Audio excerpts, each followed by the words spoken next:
وآله وصحبه أجمعين أما بعد قل ما يأبأ بكم ربي لولا دعاؤكم فقد كذبتم فسوف يكون لزاما.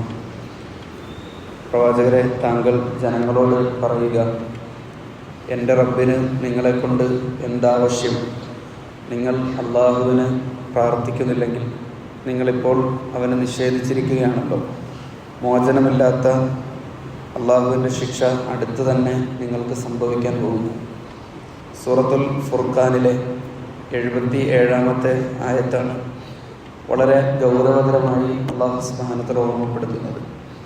മനുഷ്യർ അള്ളാഹുവിനോട് പ്രാർത്ഥിക്കാതെയും അവന് ഇബാദത്ത് ചെയ്യാതെയും ആവശ്യങ്ങൾ അവനോട് ചോദിക്കാതെയും ഇരിക്കുകയാണെങ്കിൽ പിന്നെ അള്ളാഹുവിൻ്റെ ദൃഷ്ടിയിൽ അവർക്കൊരു വിലയുമില്ല. നിങ്ങൾ അള്ളാഹുവിനോട് പ്രാർത്ഥിച്ചില്ലെങ്കിൽ അള്ളാഹു തആല നിങ്ങളെ പരിഗണിക്കുകയില്ല എന്നാണ് സൂറത്തുൽ ഫുർഖാനിൽ അള്ളാഹു തആല പറയുന്നത്. ഒരു സത്യവിശ്വാസിയെ സംബന്ധിച്ചിടത്തോളം അവൻ്റെ ഏറ്റവും മൂർച്ചയേറിയ ആയുധം കൂടിയാണ് യഥാർത്ഥത്തിൽ ദുആ. ആരാധനകളുടെ അടിസ്ഥാനമാണ് ദുആ എന്ന്, ദീനിൻ്റെ തൂണാണ് ദുആ എന്നും ആകാശലോകങ്ങളുടെ പ്രകാശമാണ് എന്നൊക്കെ പ്രാർത്ഥനയെക്കുറിച്ച് ഹദീസുകളിലും വിശുദ്ധ ഖുർആനിലും വിശേഷിപ്പിക്കപ്പെട്ടതായി കാണാം. സാധുവായ ഒരു കർഷകൻ, അദ്ദേഹം ചന്തയിൽ പോയി മടങ്ങുകയാണ്. വീട്ടിലെത്താൻ വേണ്ടി വേഗം കൂട്ടുന്നതിനിടയിൽ വനപ്രദേശത്ത് വെച്ച് അദ്ദേഹത്തിൻ്റെ വാഹനത്തിൻ്റെ ടയർ ഊരിപ്പോയി. നന്നാക്കിയെടുക്കാൻ കുറേ സമയമെടുക്കും. രാത്രി നമസ്കാരത്തിൻ്റെ സമയവുമായി. അദ്ദേഹം തുണി വിരിച്ച് നമസ്കരിച്ചു. എല്ലാ നമസ്കാരത്തിന് ശേഷവും പതിവായി അദ്ദേഹം നിർവഹിക്കാറുള്ള കുറേ പ്രാർത്ഥനകളുണ്ട്. പക്ഷേ അദ്ദേഹം അതെല്ലാം എഴുതി വെച്ച ഒരു പുസ്തകവുമുണ്ട്. പക്ഷേ ആ പുസ്തകം വീട്ടിലാണ്. അയാൾ വല്ലാത്ത നിരാശനായി. ഒരു പ്രാർത്ഥന പോലും അദ്ദേഹത്തിൻ്റെ കയ്യിൽ ഓർമ്മയിലില്ല. മണ്ണിൽ പണി ചെയ്ത് പരുക്കനായിത്തീർന്ന കൈകൾ പ്രാർത്ഥനാപൂർവ്വം അള്ളാഹുവിലേക്ക് ഉയർത്തിക്കൊണ്ട് കണ്ണടച്ച് സ്നേഹനിധിയായ റബ്ബിനോട് അയാൾ ഇങ്ങനെ പ്രാർത്ഥിച്ചു: എൻ്റെ പടച്ചവനെ, എനിക്കൊരബദ്ധം പറ്റി. നിന്നോട് പറയാൻ വേണ്ടി ഞാൻ എഴുതി വെച്ച ആ കുഞ്ഞു പുസ്തകം ഞാൻ വീട്ടിൽ മറന്നു വെച്ചു. ഇപ്പോൾ എൻ്റെ കയ്യിൽ ആ പുസ്തകമില്ല. ഓർമ്മശക്തി ഒട്ടുമില്ലാത്ത ഒരു വൃദ്ധനാണ് ഞാൻ. പുസ്തകം നോക്കാതെ എനിക്കൊന്നും പറയാൻ കഴിയില്ല.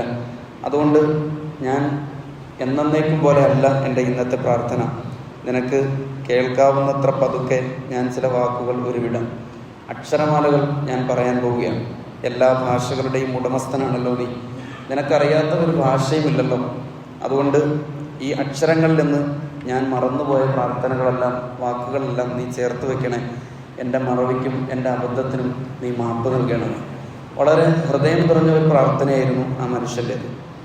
അങ്ങനെ കഥ വിവരിച്ചതിന് ശേഷം ഗുരു പറഞ്ഞു, പടച്ചവൻ അന്ന് കേട്ട ഏറ്റവും ആത്മാർത്ഥമായ പ്രാർത്ഥനയായിരിക്കും ഒരുപക്ഷെ ആ സാധുവായ മനുഷ്യൻ്റെ ദുആ. അത്രയേറെ നിഷ്കളങ്കമായിട്ടുള്ള ഹൃദയത്തിൻ്റെ ഉള്ളിൽ നിന്നും വന്ന വാക്കാണ് യഥാർത്ഥത്തിൽ ആ മനുഷ്യൻ്റെ പ്രാർത്ഥന.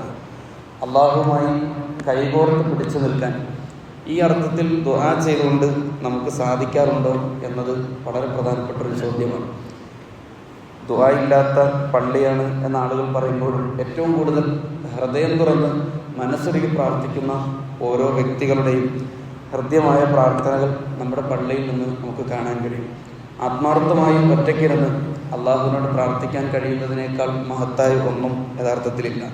റബ്ബന തഖബ്ബൽ മിന്ന ഇന്നക അൻതസ് സമീഉൽ അലീം. അള്ളാഹു, ഞങ്ങളിൽ നിന്ന് നീ ഈ പ്രാർത്ഥന സ്വീകരിക്കണമേ, നീ എല്ലാം കേൾക്കുന്നവനും അറിയുന്നവനുമാണല്ലോ എന്ന പ്രാർത്ഥനയുടെ ഒരു അകപ്പൊരുളുണ്ട്. യഥാർത്ഥത്തിൽ അത് ഒരു വിശ്വാസം നിർവഹിക്കുന്ന ഏറ്റവും ഹൃദ്യമായ ദുആ. മഹാനായ ഖലീഫ ഉമർ റളിയല്ലാഹു തആല അൻഹു അദ്ദേഹം പ്രത്യേകമായി അള്ളാഹുവിനോട് ദുആ ചെയ്യാറുള്ള ഒരു പ്രാർത്ഥനയെക്കുറിച്ച് കാണാം. എൻ്റെ റബ്ബേ, പ്രാർത്ഥനകൾ നീ സ്വീകരിച്ചാലും ഇല്ലെങ്കിലും പ്രാർത്ഥിക്കാനുള്ള മനസ്സ് എന്നിൽ നിലനിർത്തണമേ. ദുആഹിൻ്റെ മനസ്സ് ഒരാൾക്ക് ലഭിക്കുക എന്ന് പറയുന്നത് അയാൾ അള്ളാഹുവിനെ പരിഗണിക്കുകയും അള്ളാഹുവിനെ അയാൾ പരിഗണിക്കുകയും ചെയ്യുന്നതിൻ്റെ ഏറ്റവും പ്രധാനപ്പെട്ട ഒന്നാണ്. മഴയില്ലാതെ ഉണങ്ങിപ്പോയ ഒരു നാട്, മഴയ്ക്ക് വേണ്ടി പ്രാർത്ഥിക്കാൻ വേണ്ടി ആ നാട്ടുകാരെല്ലാം കൂടി തീരുമാനിക്കുകയാണ്. പലപ്പോഴും നമ്മുടെ പ്രാർത്ഥന എങ്ങനെയാണ് എന്നതിൻ്റെ ഏറ്റവും വലിയ ഉദാഹരണവും കൂടിയാണ് ഈ ചരിത്രം. മൈതാനത്തേക്ക് ആളുകളൊക്കെ കൂട്ടം കൂട്ടമായി ഒഴുകി. അക്കൂട്ടത്തിൽ ഒരു ചെറിയ പെൺകുട്ടി മഴക്കോട്ട് ധരിച്ചാണ് ദുആ ചെയ്യുന്നതിന് വേണ്ടി ആ മൈതാനത്തേക്ക് വന്നത്. എല്ലാവരും അവളെ നോക്കി കളിയാക്കി ചിരിച്ചു. ഈ പൊള്ളുന്ന വെയിലിൽ മഴക്കോട്ട് വിട്ടിട്ടാണോ നീ വരുന്നത്? അവൾ മറുപടി കൊടുത്തു, മഴയ്ക്ക് വേണ്ടി പ്രാർത്ഥിക്കാനല്ലേ യഥാർത്ഥത്തിൽ നമ്മൾ വന്നത്. പ്രാർത്ഥന കേട്ട് ദുആ കേട്ട് പടച്ചോൻ മഴ പെയ്യിക്കുമല്ലോ, മഴ നനഞ്ഞാൽ എനിക്ക് പനി വരും, അതുകൊണ്ട് ഞാൻ എടുത്തതാണ് എന്ന ആ കുഞ്ഞിൻ്റെ നിഷ്കളങ്കമായ ഒരു മറുപടിയുണ്ട്. യഥാർത്ഥത്തിൽ ദുആ ചെയ്യുന്ന സമയത്ത് അള്ളാഹു എൻ്റെ പ്രാർത്ഥന കേൾക്കും എന്ന ഉന്നതമായ മനസ്സോടുകൂടി പ്രാർത്ഥിക്കാൻ, അത്ര ആത്മവിശ്വാസത്തോടു കൂടി അള്ളാഹുവിൻ്റെ മുമ്പിൽ കൈ ഉയർത്താൻ നമുക്ക് സാധിക്കുമോ? ഇവളുടെ സംസാരം കേട്ട വൃദ്ധനായ ആ നാട്ടുകാരോട് ഒരാൾ പറഞ്ഞത്, വൃദ്ധനായ ഒരു മനുഷ്യൻ ആ നാട്ടുകാരോട് പറഞ്ഞത്, നിഷ്കളങ്കമായി ഈ കുഞ്ഞ് മാത്രമാണ് ശരിക്കുള്ള ഈമാനോടുകൂടി പ്രാർത്ഥിക്കുകയും അങ്ങനെ ദുആ ചെയ്യുന്നതിന് വേണ്ടി വന്നത്.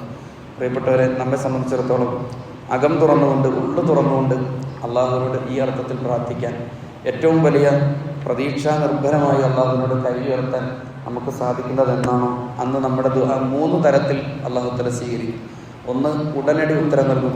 അല്ലെങ്കിൽ അള്ളാഹു തആല അത് പരലോകത്തേക്ക് മാറ്റി സംഭരിച്ചു വയ്ക്കും. അതല്ലെങ്കിൽ നമുക്ക് സംഭവിക്കാനിരിക്കുന്ന അനർത്ഥങ്ങളിൽ നിന്ന് അള്ളാഹു തആല വലിയ വിപത്തുകളെ നമ്മിൽ നിന്ന് തടഞ്ഞു വയ്ക്കും. ഈ അർത്ഥത്തിൽ അള്ളാഹുവിനോട് പ്രാർത്ഥിക്കുവാനും അള്ളാഹുവിനോട് ദുആ ചെയ്യുവാനും അവരിൽ നിന്നും വാശി പിടിച്ചുകൊണ്ട് നാം നേടിയെടുക്കേണ്ട കാര്യങ്ങൾ അള്ളാഹുവിൽ നിന്ന് നേടിയെടുക്കാനും പടച്ച തമ്പുരാൻ നമ്മേവരെയും അനുഗ്രഹിക്കുമാറാവട്ടെ. സുബ്ഹാനല്ലാഹി വബിഹംദിഹി സുബ്ഹാനകല്ലാഹുമ്മ വബിഹംദിക അഷ്ഹദു അൻ ലാ ഇലാഹ ഇല്ലാ അൻത അസ്തഗ്ഫിറുക